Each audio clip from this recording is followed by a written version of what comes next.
आज हेडलाइन होती है पहले से इतना परसेंटेज पोलिंग बढ़ा, पुरुषों से महिलाओं का पोलिंग बढ़ा, पोलिंग बूथ से व्यवस्थाओं से लोग, यानी पुरानी चीजें। बिहार में चुनाव मतलब इतने लोग मारे गए, इतने बूथ, यही खबरें रहती थी। एक भी पोलिंग बूथ में रीपोलिंग न होना, शांतिपूर्ण मतदान होना और कोरोना के कारण मतदान कम होगा, ये सारी आशंकाओं को जहां जहां चुनाव हुआ लोगों ने निरस्त कर दिया। यही तो देश की ताकत है।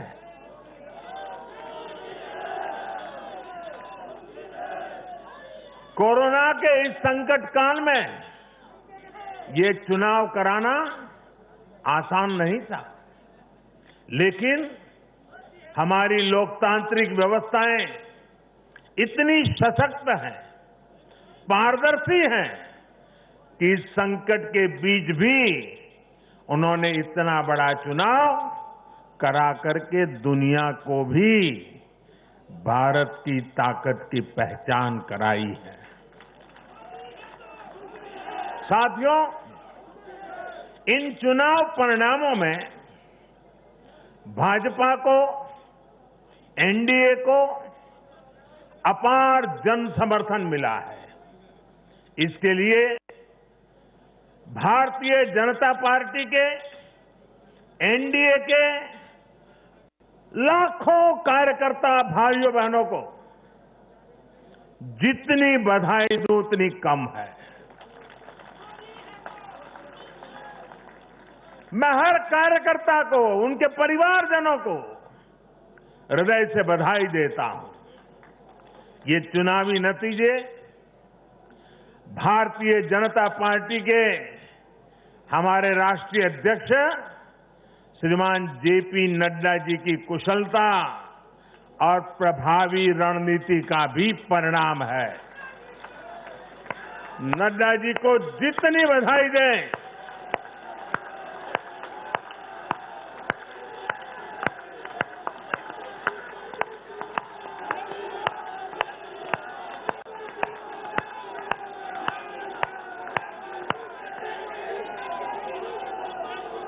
मैं कहूंगा नड्डा जी आगे बढ़ो, आप कहिए हम सब आपके साथ हैं। नड्डा जी आगे बढ़ो, नड्डा जी आगे बढ़ो, नड्डा जी आगे बढ़ो। भाइयों और बहनों, कल जो चुनाव नतीजे आए उसका निहितार्थ बहुत गहरा है, उसके मायने बहुत बड़े हैं। लोकसभा चुनाव में जो नतीजे आए थे, ये उसका और व्यापक विस्तार है। भारतीय जनता पार्टी पूर्व में जीती, मणिपुर में कमल का झंडा फहरा दिया। भारतीय जनता पार्टी सुदूर पश्चिम में, कच्छ के रेगिस्तान में, अबडासा में गुजरात की सभी सीटें जीत ली। भाजपा को उत्तर प्रदेश, मध्य प्रदेश में विजय प्राप्त हुई और भाजपा को दक्षिण में कर्नाटका, तेलंगाना में भी सफलता मिली। इन दिनों 2 केंद्र शासित प्रदेशों में भी चुनाव हुआ। जैसे अभी नड्डा जी बता रहे थे लद्दाख में, उसी प्रकार से दीव, दमन और सिलवास में भी, वहां भी भारतीय जनता पार्टी का जय जयकार हो गया। भाजपा ही एकमात्र ऐसी राष्ट्रीय स्तर की पार्टी है जिसका परचम देश के नागरिकों ने ही पूरे देश में फहराया है। आप याद कीजिए, कभी हम 2 सीट पर थे, 2, और 2 कमरों से पार्टी चला करती थी। आज हिंदुस्तान के हर कोने में है।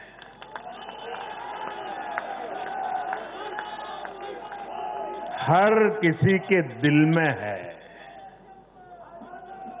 आखिर ऐसा क्यों हुआ? कैसे हुआ?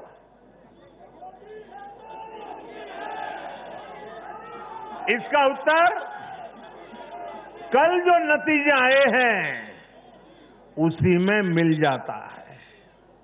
साथियों, भारत के लोग, 21वीं सदी के भारत के नागरिक बार बार अपना संदेश स्पष्ट कर रहे हैं।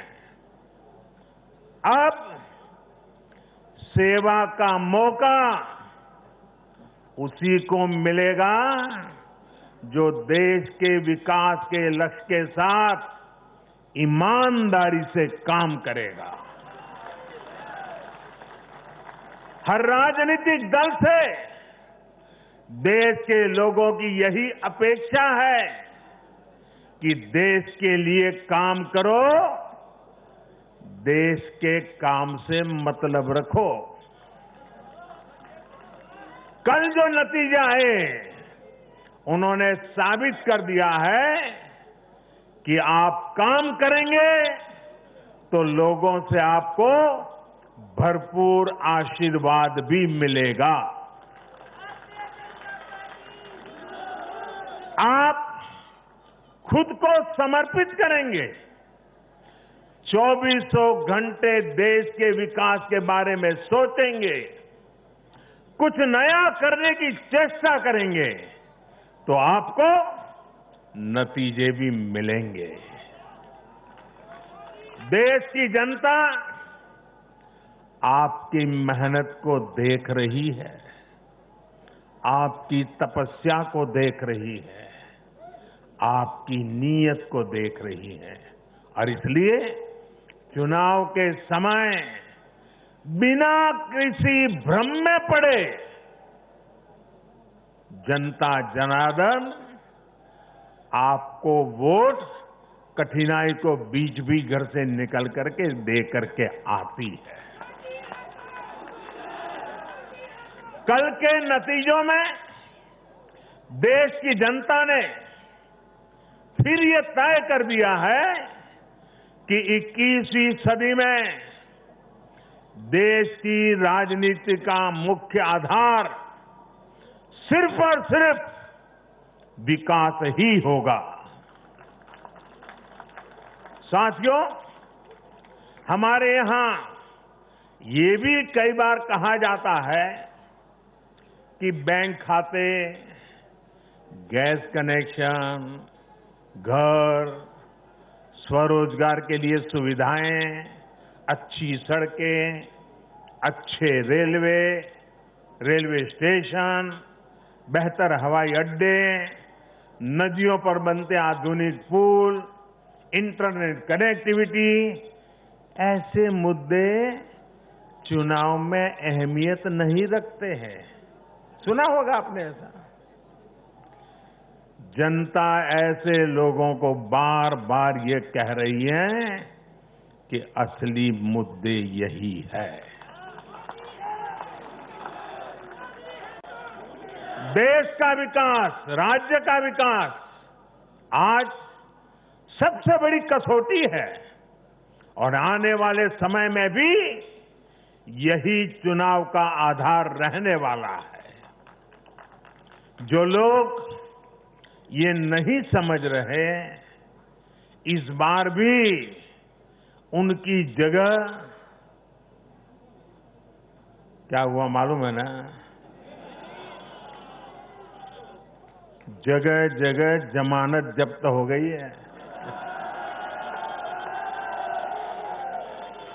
साथियों, आज देश भारतीय जनता पार्टी पर जो स्नेह दिखा रहा है, एनडीए पर जो स्नेह दिखा रहा है, उसके सबसे बड़ी वजह यही है कि भाजपा ने, एनडीए ने देश के विकास को, लोगों के विकास को अपना सर्वोपरि लक्ष्य बनाया हुआ है।